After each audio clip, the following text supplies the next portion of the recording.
Okay. Yep, everybody's good. Okay, at least so far. So what I'm going to do for you today is give you a little bit of a preview on our upcoming, some of the parts of our upcoming state report for Utah. I'll preface that a little bit with some basic information on the Forest Inventory and Analysis Program. Looking at the list, some of you I know something about it, some may not. So I'll talk a little bit about our basic data collection and then jump into talking about some of the forest health issues that we've been following. And then do a little bit of maybe techie stuff towards the end. I see Mike Thompson, one of my analysts, is on here, and he actually donated some slides for the last bit. Also, I should mention, I see Jeff McNaughton's on there too, and Jeff, we appreciate you guys looking over the draft of the report for us and giving us some comments back on that too.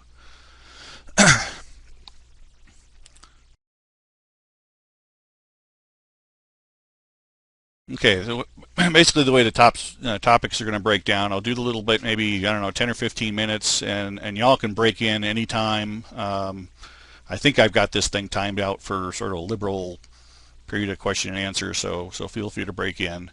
Then the highlights on the report, and then the tech part, and we'll just take it as we go. And Forest Inventory and Analysis Program started way back. It was one of the first pieces of research in the Forest Service, originally known as the Forest Survey. So right after the Forest Service got its Research and Development branch in 1928, Forest Survey was one of the first things to kick in. And they sort of worked their way from the real timber states and where there were big concerns back then, and eventually made their way out west as the inventory progressed.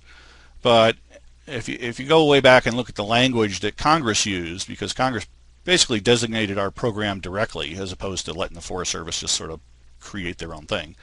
It was a timber census. We wanted to make sure the timber supply was either growing or not going to run out of wood, which was a big concern back there, just after the turn of the century. So this is the language that was taken right out of the legislation, and what drove us for about 80 years now. But as the program has evolved, we've gotten into all sorts of other things, mainly due to customer requests. Our clientele run the whole spectrum, from timber industry to environmental groups to the states, to other people in the Forest Service. We do a lot of requests for like National Forest Systems and work with the forest health folks and all that. So a lot of people describe us as like the nation's forest census.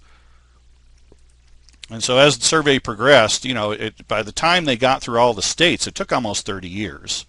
So it didn't really wrap up, really get any even idea what was in some of the states until 30 years after they started. But then it ramped up a little bit. The 60s and 70s especially were kind of the heyday of timber industry in the U.S., and so it really ramped up. And then in the 1980s there were a lot of states going on. Something was going on just about everywhere. And so in the late 80s and 90s, we got into the last cycle of what we call periodic inventories. And in periodic inventory, what we did was we essentially went and sort of attacked a whole state at a time. And it might have taken 2, 3, 4 years to get all the plots in a state, especially in the big western states. So it was a snapshot type of system. And then that inventory would sit on the shelf for whatever amount of time, sometimes a very long time, until we get back to that state. And the idea that you were trying to compare something that was done maybe with different methods even, or different plot designs, 10, 15 years ago with a new inventory was a little tricky.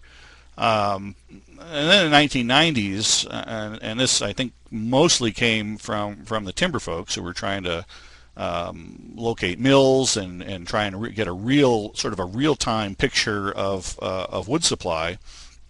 they started to ask for more current data.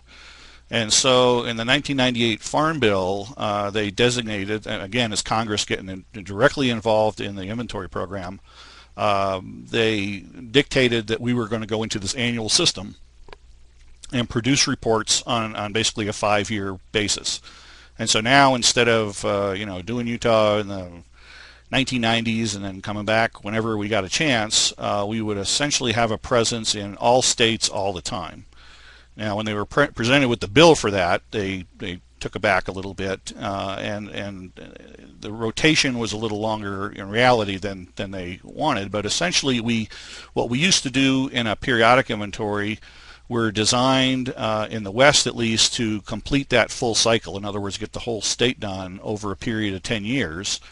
And in the East, they're kind of on a 5 to 7 year cycle.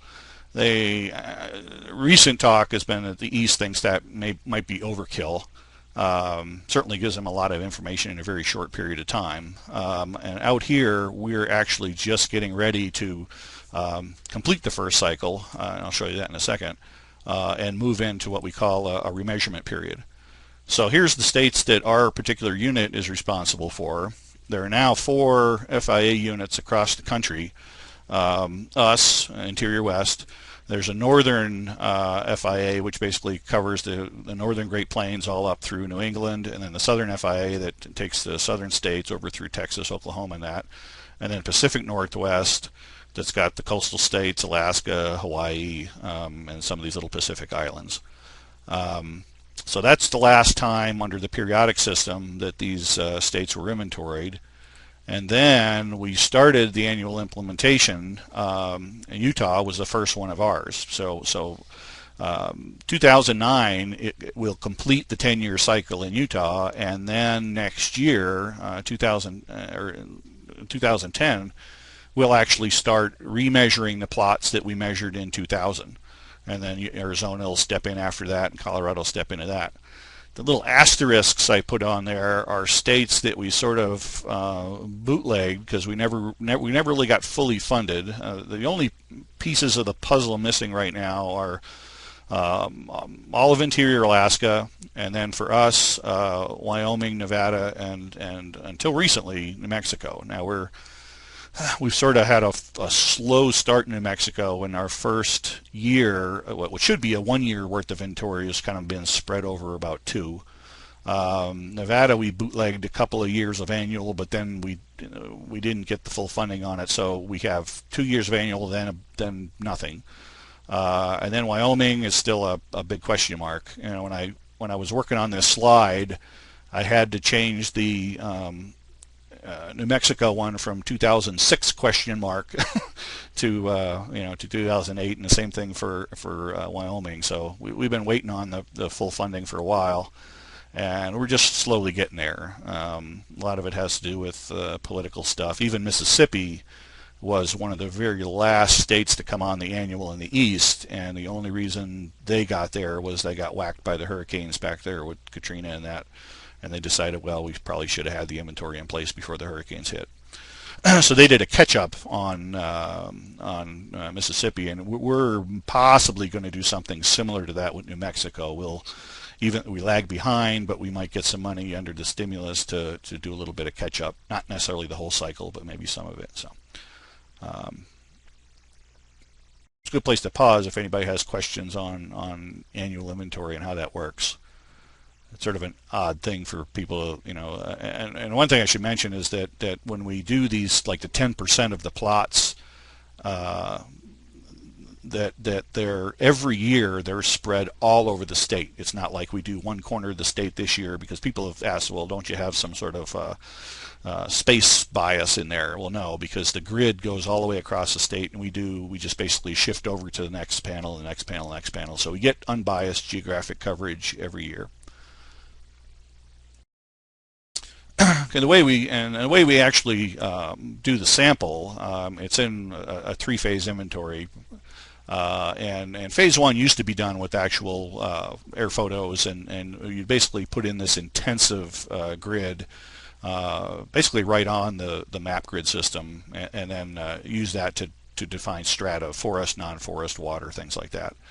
But now it's all done with satellite imagery, and they determine the strata from there. The phase 2, which is our really bread and butter, I mean, when you're talking FIA, you're really talking phase 2, is one field plot per 6,000 acres. And it's so if we look at a location in the office and we see that there's trees there and it's not excluded because it's like an urban environment or something like that, the crew basically goes out and does this full suite of measurements, which is a pretty big bunch of variables. And like as I mentioned, out west here we do 10% of the plots a year, 15 to 20% in the east, depending on what state you're in. And then there's this phase 3, and this you would think based on today's subject that this would be what I'm talking about, forest health monitoring plots. And what they are is even more intensive set of data. And they were supposed to be originally like the canary in the coal mine sort of plots, that you'd see something going on in them and then you'd do some intensification or some more hunting around. You can see the list down there. We do something with down woody materials, soils, lichens, crown conditions, that sort of thing.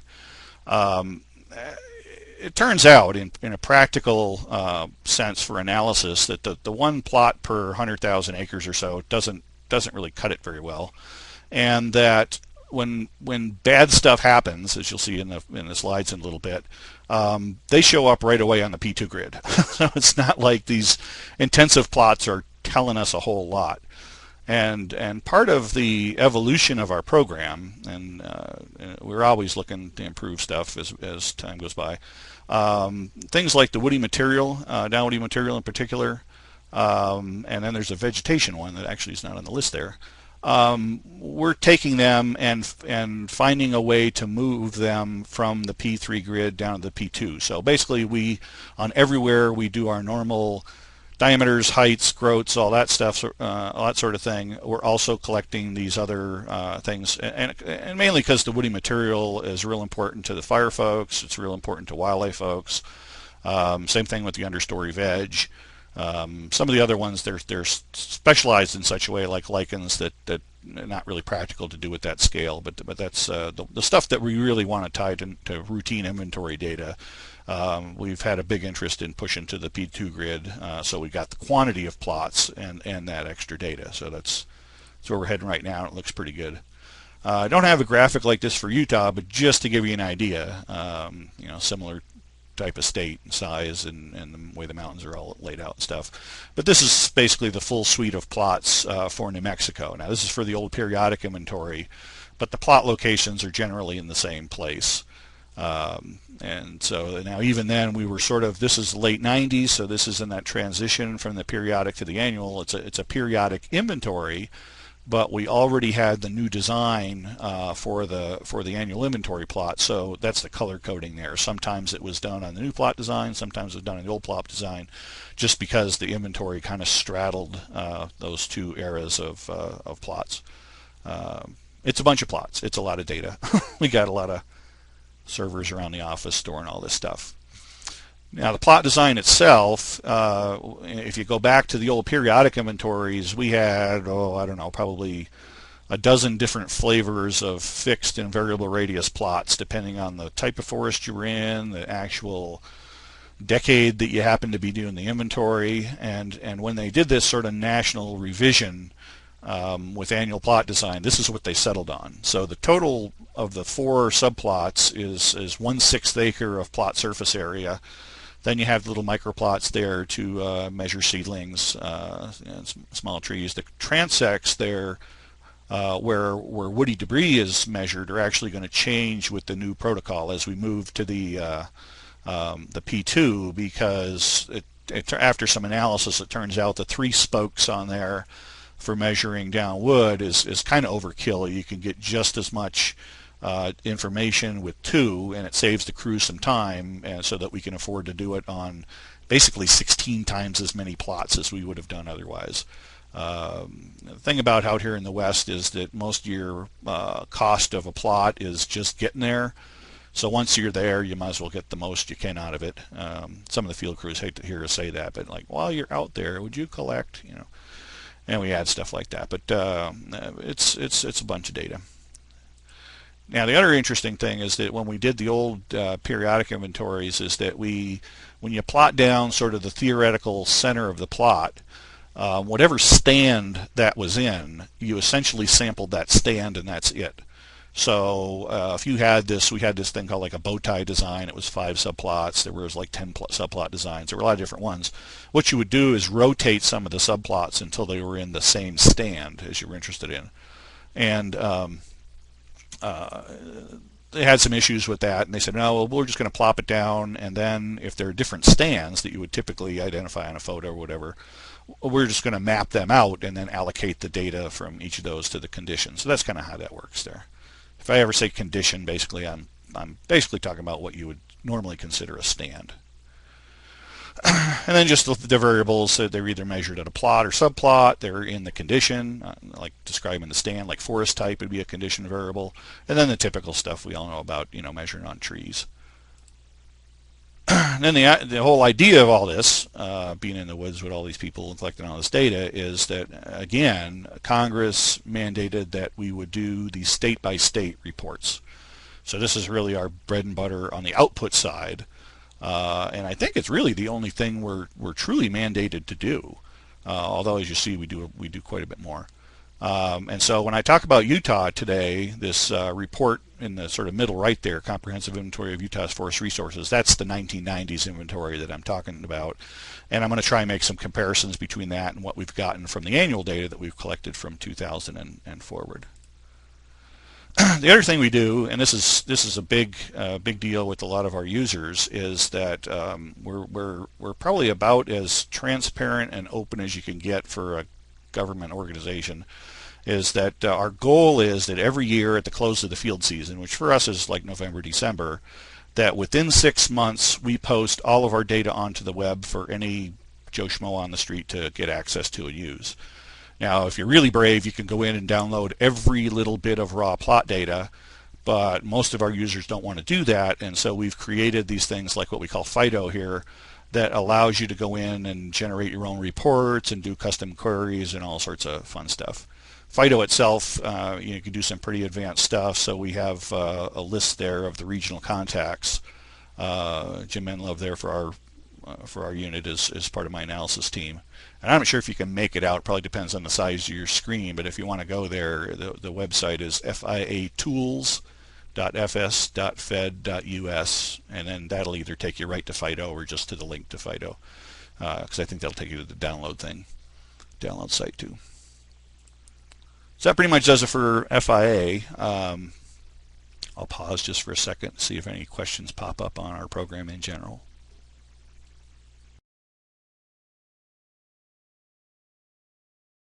No questions or slow typers. Okay, first on the list, which is I think on most people's mind in Utah, and Darren's put on a few conferences on this topic, is the Aspen mortality, or Aspen decline, or SAD, or whatever you want to call it. We've been watching that, and so I'll talk a little bit about the history of what we've known about that for a long time, and then what we see in the data. Back 10, 15 years ago, even before that, to some extent, it was people were worrying about Aspen because of succession. We knew that there was a lot of disturbance, especially in the settlement period, and then when it's kind of timbering kind of went downhill a little bit, and fire suppression went up a bit, and so succession was allowed to go on, and Aspen starting to get squeezed out of some of these stands. So mainly Del Bartos did some documentation and interpretation of the data that were available, and came up with this idea that there was about a 60% decline in Utah over time. Now, what's interesting is that was actually based on some analysis of the FIA data, and I'll show you that kind of in a second here. And so this is kind of the state-by-state breakdown. You can come up with that 60% figure. Depends on how what area you're looking at. You'll get slightly different numbers, but you can see some of them are pretty dramatic, based on the assumptions that they used about what constituted a loss of aspen acreage. And then, of course, since it was a successional question, silviculturists and fire ecologists pretty much know how to deal with that. Chainsaws and matches do a lot to take care of aspen regeneration. But then in the early mid-2000s, we had a new problem kind of show up, and southern Utah, Cedar Mountain area was a good example of this, where these stands that had no conifers in them at all just were keeling over for no apparent reason. And that looked really bad because there's obviously something else going on. It was sort of mysterious because you couldn't really put your finger on an agent, not like bark beetles and conifers and things like that. And it really, seemed to work out as a function of drought. There were, but the idea was that seeing this, both the successional problem and this sudden decline problem just looked like aspen was really, on its last legs. People were getting pretty concerned about it. But on the other hand, some people have also shown that there's been some increases, but nobody really knew what was going on there. So we're starting to look closely at the data to see what's going on. And we got lots of aspen plots out there. This is just a slide I did for some other talks, but that gives you an idea how many plots that we have that just have aspen on them. And those northern tier states will actually have a lot more because just they started later in the annual inventory, so some of the dots haven't filled in there yet.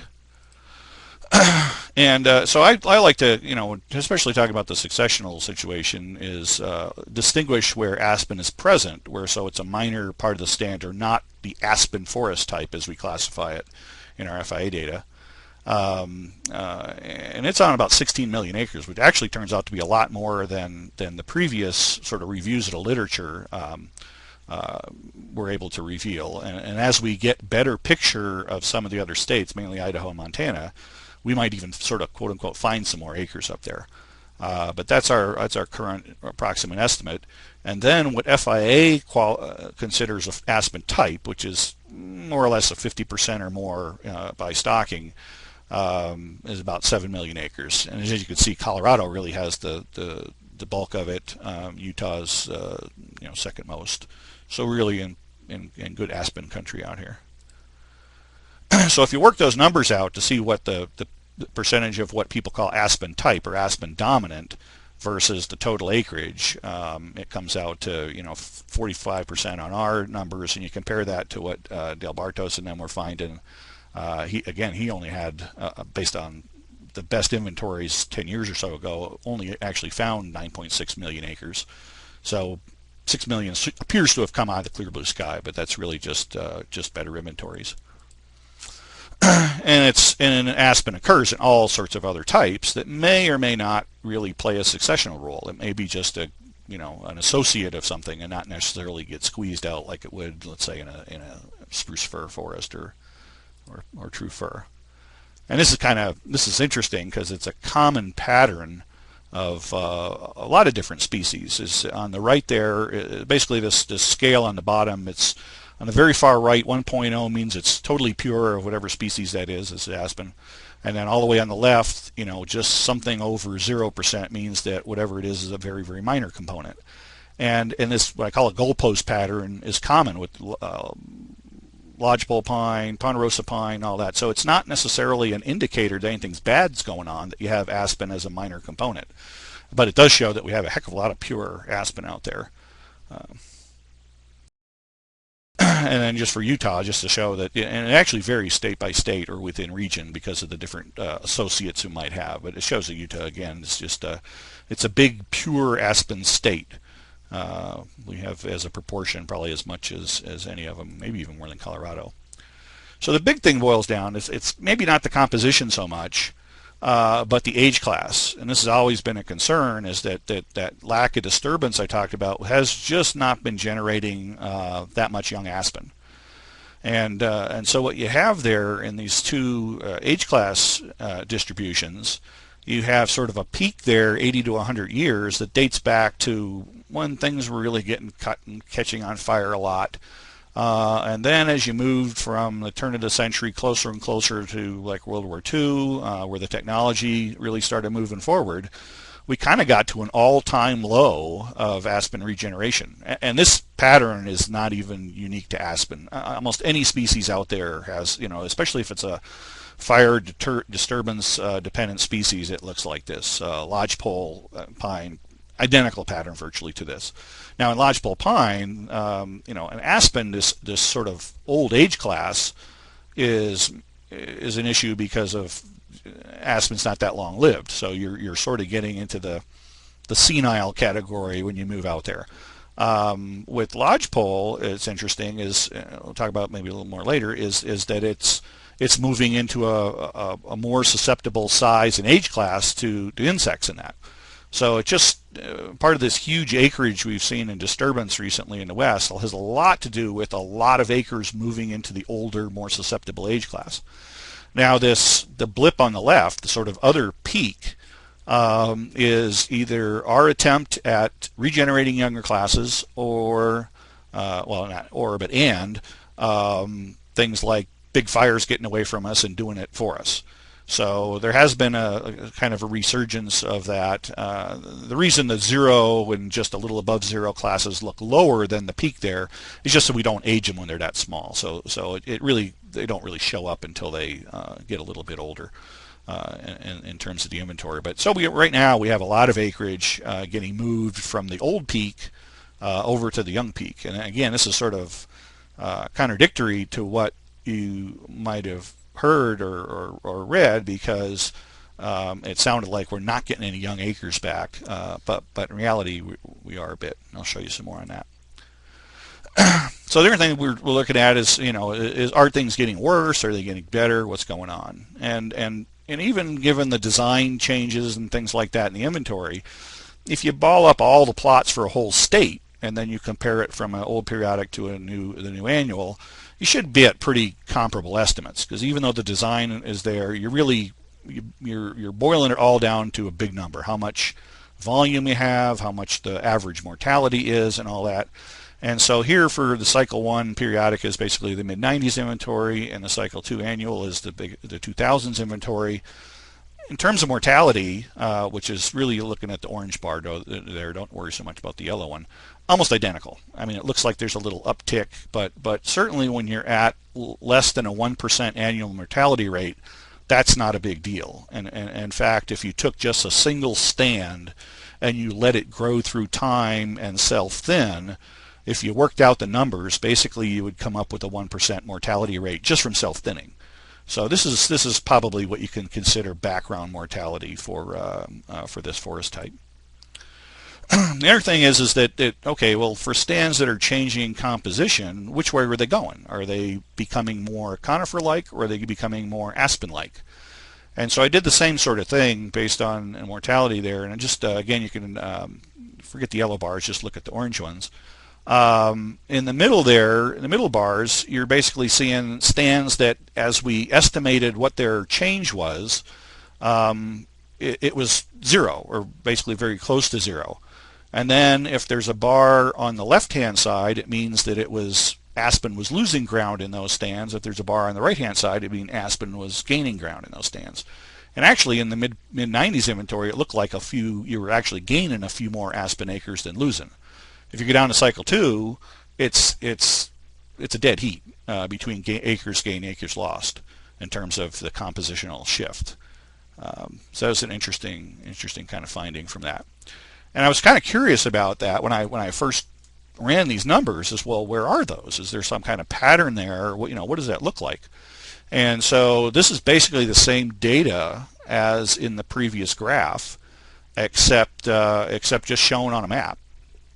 And so all the yellow stands are aspen stands, or stands with aspen in them, because they're not necessarily aspen dominant, are stands that had essentially no compositional change based on the recent period of mortality. So it looks about the same as it did 5 years ago or 10 years ago. The green dots are ones where aspens gain. So a good example of this, let's say we had, like going on the Uintas right now, we have a lot of lodgepole aspen mix.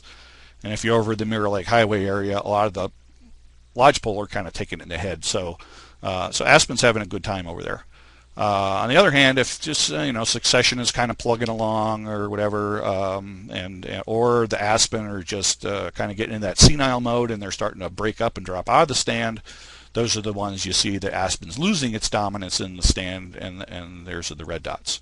Again, if you take the whole state as a whole, it's about a wash between, in terms of acres, between gainers and losers. Just my little bad pun here, the tail of the tape, if any of your boxing fans, but tail of the D-tape. And this is really, I think, what it tells a bit of the story on Aspen, because there's 100 different angles you could look at it, but this is something that, some numbers we can compare. So when we looked at it in the 1990s, there were 1.4 million acres in Utah. Now our estimate is about 1.6 million acres. That's Aspen, the pure Aspen type, and part of that at least could be a result of the plot design change. Because remember that mapping I showed you? Well, if you had mapped out a little pocket of aspen, then now that would look more pure, where if you balled up all of the subplots before and mixed them, it would not look like pure aspen. So it looks like a little bit of a gain. But it's even the same if you just do with Aspen Present. But I don't put a huge amount of stock in that, again, just because of the improvement in the inventories. We tended to kind of find acreage out there of a lot of different forest types. It's just, so it's really looking at the volume that you get on those acres, because the typing is a definitional thing.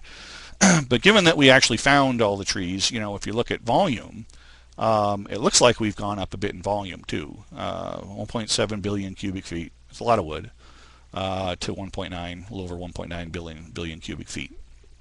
And then when we go in there to the growth, we always look at gross growth versus net growth, and so we were estimating in the 90s that we were putting on about 49 million cubic feet of growth a year, and losing about 18 million of that to mortality for a positive net growth of 31.7 million cubic feet. Well, when you look at it, again, like I say, we're measuring the same stuff basically. The classification changed a little bit, but now we're capturing all the same trees. We get a remarkably similar number in terms of how many cubic feet we have standing out there, 49.6 million versus the 49.5 million in the previous inventory. And the mortality shows as being a little bit lower. So Aspen is showing a net annual growth, positive net annual growth, again of a little over 35.3 million cubic feet, which I'm guessing is a heck of a lot. I see somebody typing. Everybody still hear me? I see somebody lost it. Looks like I'm good. You got yeses. Okay, so anyway, so we're still in the positive net growth department, and I actually did a talk earlier this year from our user group, and I basically, my subtitle of my talk was that I wish my retirement was tied to Aspen growth as opposed to the stock market, because it's doing a heck of a lot better. Okay, Engelmann spruce. Here, and now the spruce issue has been going on for a long time. I got to Utah in 1997. I think it was ramping up a little before that, and really went wild not too long after that. And these are a couple of landside images that were analyzed by Justin DeRose here at Utah State. He's sort of invited Justin to be a guest author in our state report, because a lot of this sort of outside FIA stuff that he's done with Engelmann spruce really ties the picture together, and it kind of supplements just having the basic numbers there. So that's kind of the focused on the Market Gut Plateau, and so everything you see in that's green on the left and pink on the right is basically what got nailed by spruce beetle down in that area. It was pretty dramatic down there. We didn't quite have so rough a time up here. So again, you have this thing that you have sort of a local picture. If you were just up here in the Bear River Range, and you formed your impression of spruce mortality here, it wouldn't be so bad. If you live down there in the Market Gut, it's pretty bad. So again, what do we have at the state level?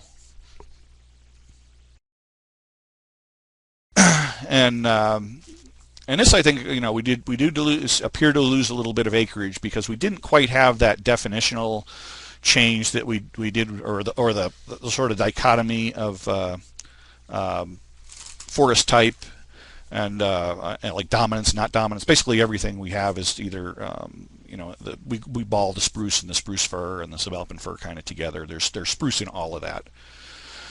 So we appear to have gone down from about 1.2 million to almost 1.1 million acres of spruce in there.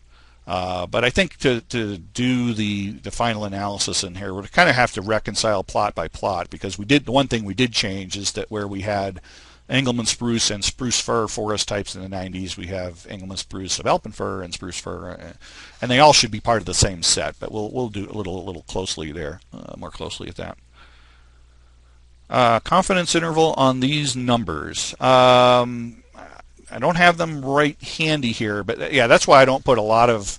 That's why I say appear to have changed, because my guess, and as Mike Thompson is sitting there not talking live, he might be able to flip it open and find out.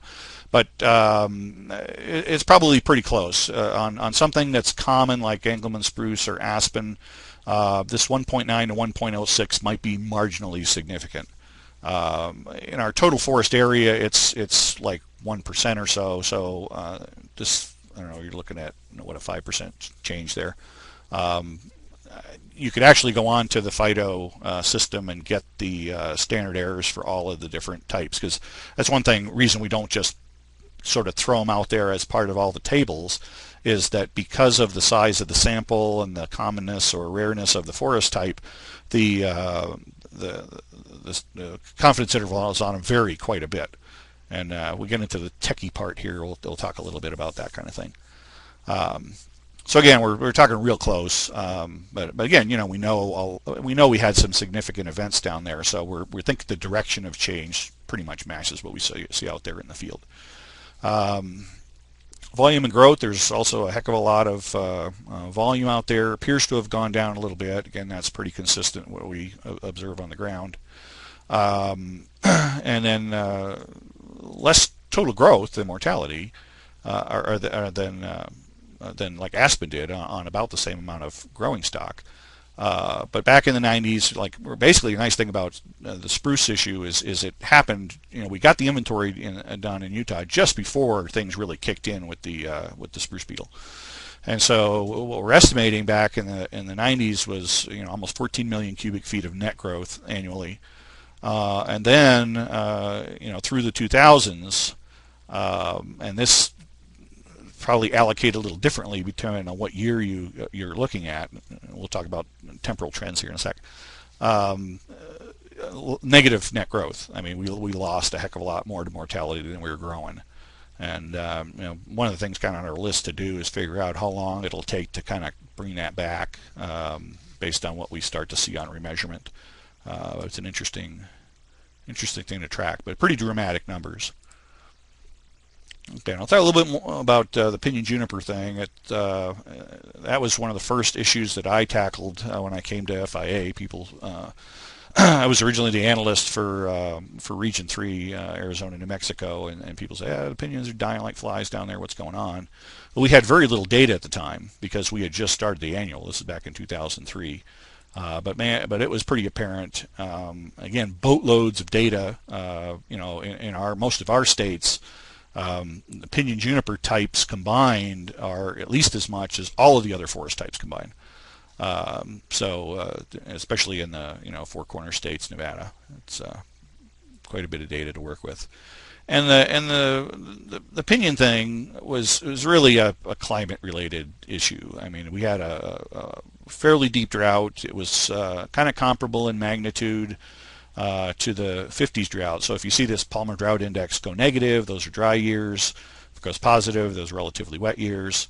And right in this dip in the early 2000s is what kind of did in the pinyons down, mainly down Arizona, but and New Mexico, but up in here a little bit as well. We did an early assessment on that, just to compare the states. It was in the Journal of Forestry back in 2005. And the plan is to basically do a 5-year look back on this and repeat some of that analysis and do some more comparisons, because I was kind of making some rough predictions there about what the whole, at a population level, what would the mortality be like. And so it's going to be interesting to dig into that a little bit more. In Utah, these are just the figures that are going into the state report. We actually have a little more data than this, but this is the figures that we're putting in there. And you can see Utah kind of continued to go up, at least in terms of the pinyon mortality. And right across the center there, if you draw a line from the 100% across, that's essentially where pinyon went from a negative net or a positive net growth to a negative net growth on a total population basis. Junipers basically impossible to kill, so they've just kind of bop along. Their mortality is a percentage growth. They got very little mortality, got very little growth, and they just chug along. Way different, same ecosystem, same forest types, but way different result depending on the species you're talking about.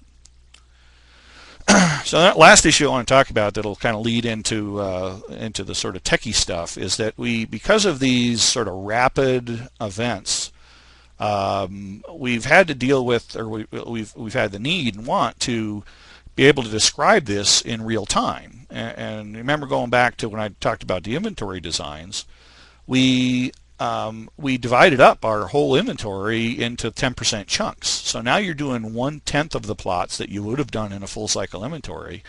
And how confident can we be that if you just looked at us like what happened this year, what happened last year, that you can use those data? And we knew there were going to be some noise in there, but we had no idea how much it would be because we just didn't have a basis by which we can compare to the old data. But we really wanted to be able to do things like those curves I showed you, so you could see sort of the onset of the epidemics, and then if they start to taper off, you get to see what's going on, and then as the whole thing recovers, you get to see that. So this is a really good example.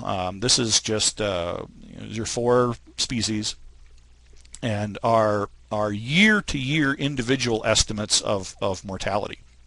Now, the way the statisticians originally designed the annual inventory is to sort of analyze it as a quasi-periodic. In other words, you take 4 or 5 or whatever years at a chunk, and you ball them together, and then you come up with an average for that. So your sample size comes up a little bit, but what you sacrifice is sort of that real-time picture of what's going on, because essentially what you've done, let's say you're 2 years into a major crisis. The beetles have gone nuts.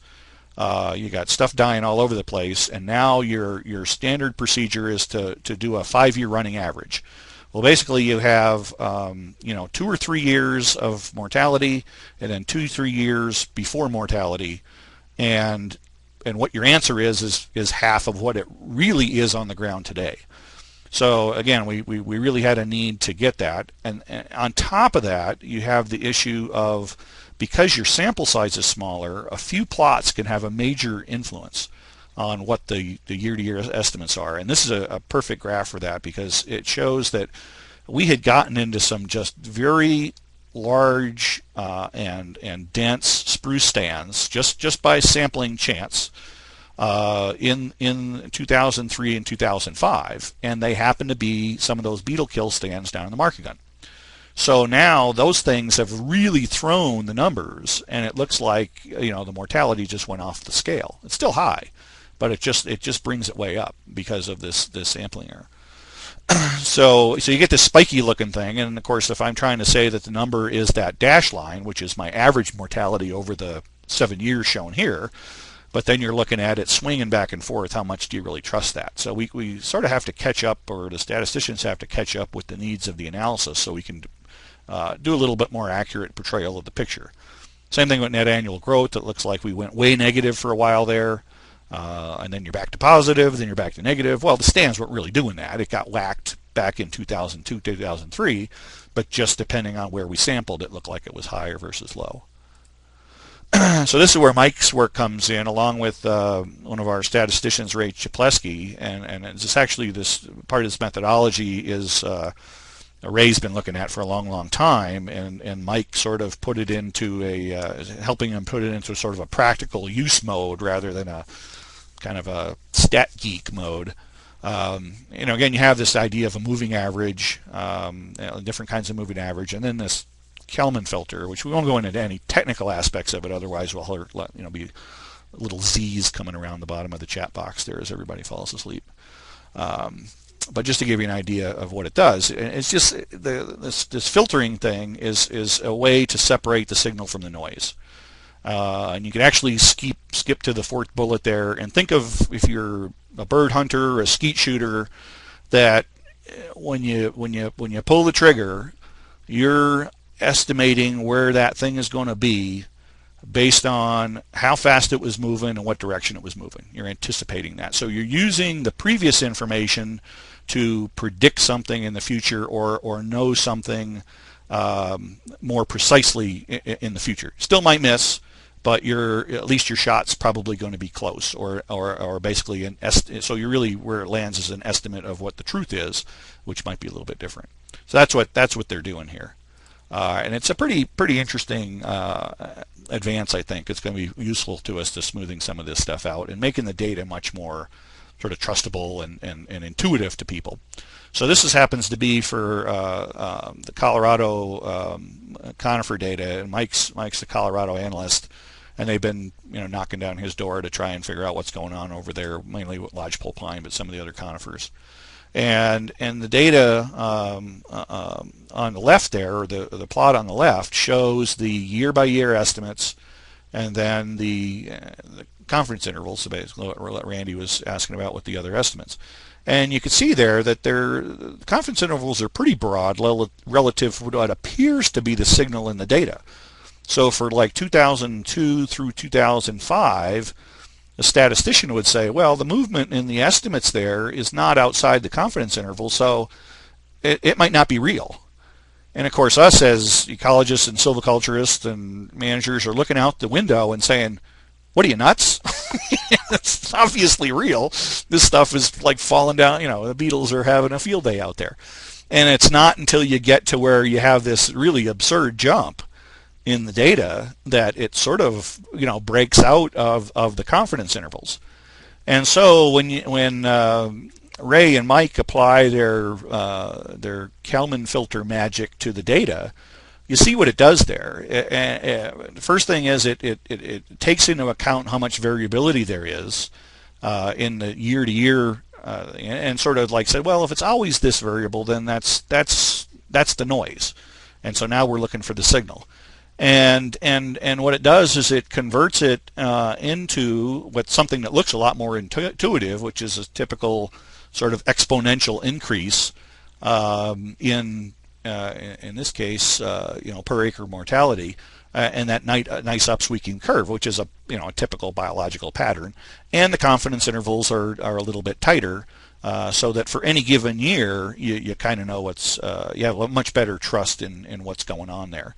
There's probably still a little dampening effect, and that's essentially what they're looking at right now, among other things, to get this to where we can pull this method off the shelf and produce a cleaner picture without losing so much signal that you would in just a moving average.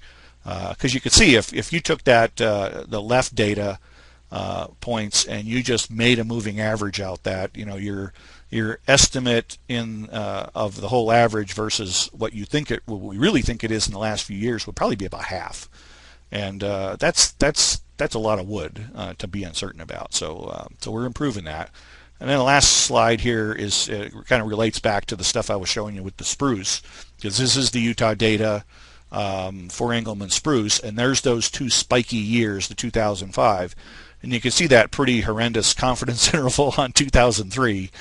It's obvious that we just had some serious outlier plots, or they tended to make the estimate look really, really big, but you can't trust it because there were a lot of other plots that showed it not being so big. Well, when you filter that and you take into account what the long-term trend is and the long-term variability, yeah, that's still a little noisy in 2003, 2005, but the curve that you get back in terms of how the mortality has fluctuated over time is it looks more realistic to what the progression that we've actually seen on the ground. So that's the techie part of it. Hopefully I didn't put too many people to sleep with that one, but just trying to show some of the techniques we're trying to apply, because we're trying to catch up. We got this annual system sort of thrown at us, and then and then we've got to figure out what to do with it. But it seems like very promising. But that's where we're going. Should we ask? Okay, that's not for me.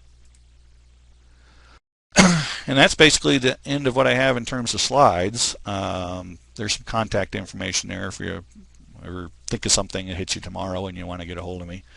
I always have that cell phone with me. I kind of gave up on my regular office phone because it's a horrible system. So you can call me at 11 o'clock. I'll probably still answer the phone at night.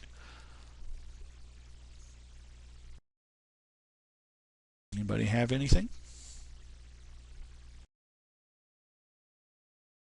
I see Darren's speaker, but you're not coming through. So maybe if you type it, I can echo back what you're saying.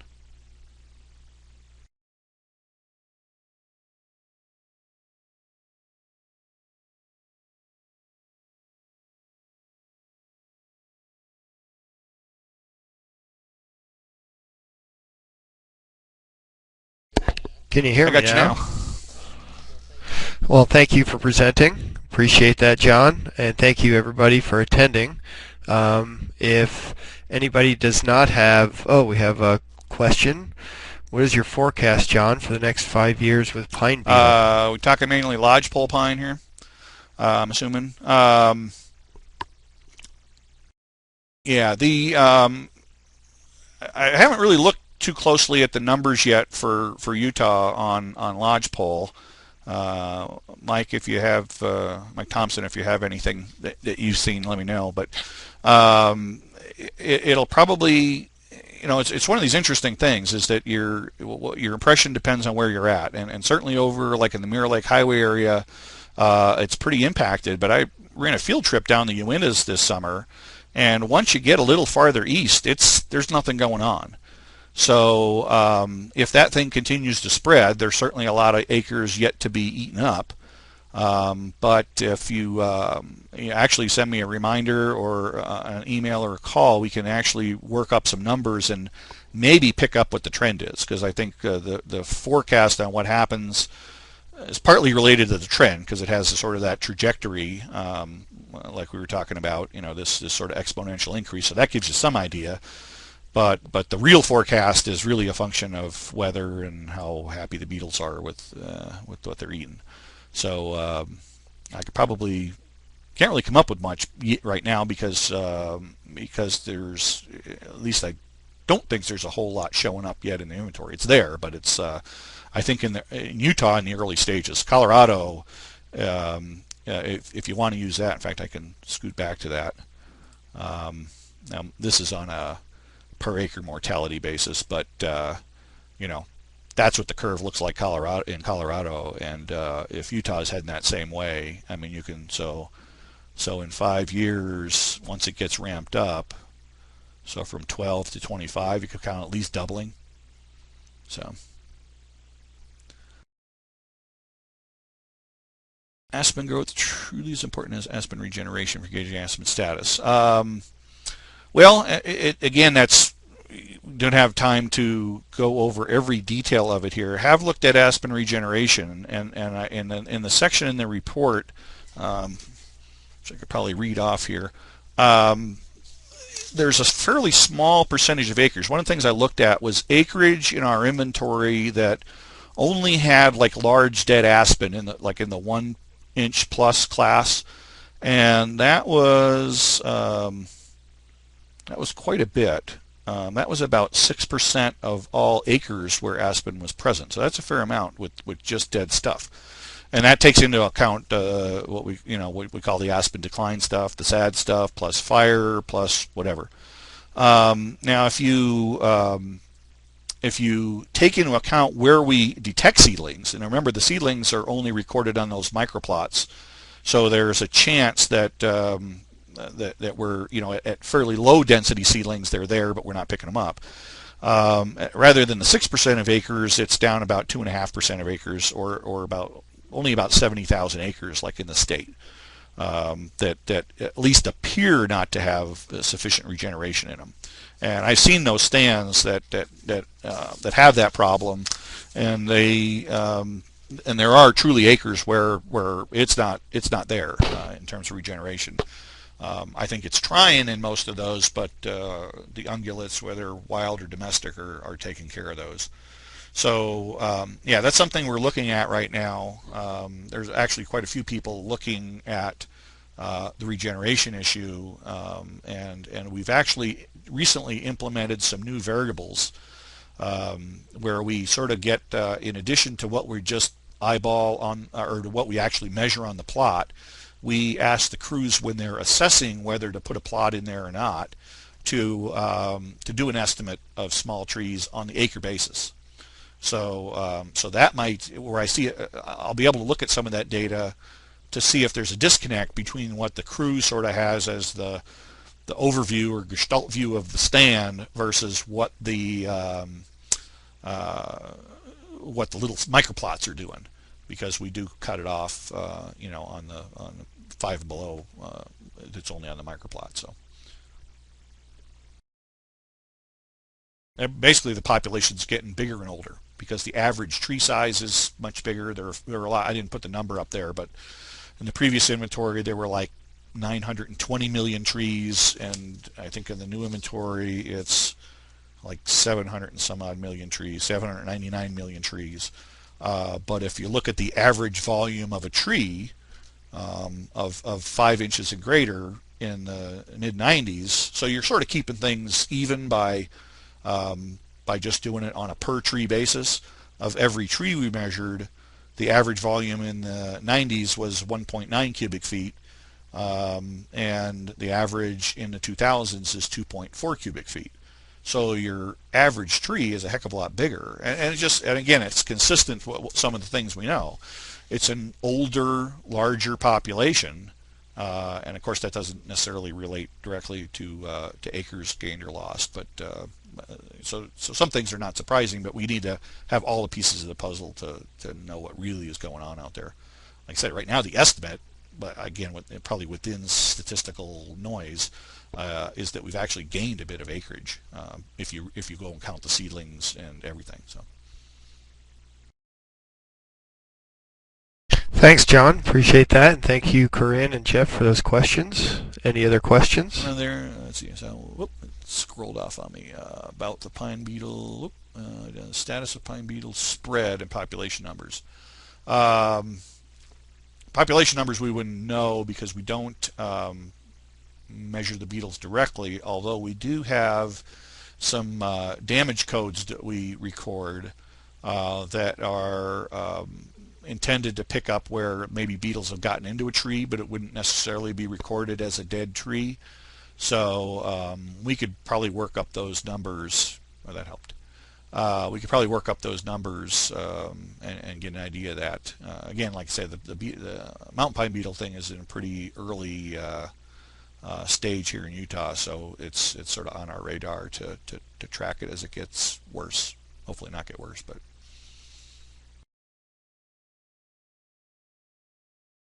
Thanks, John.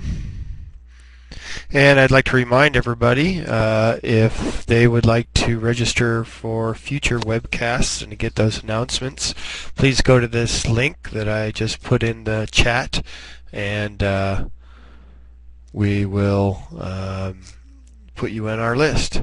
And Corinne, you need, I'm sorry, which address again? Was that John's contact information you needed? Yeah, let me put that. Okay, John will put that up. And thanks everybody for attending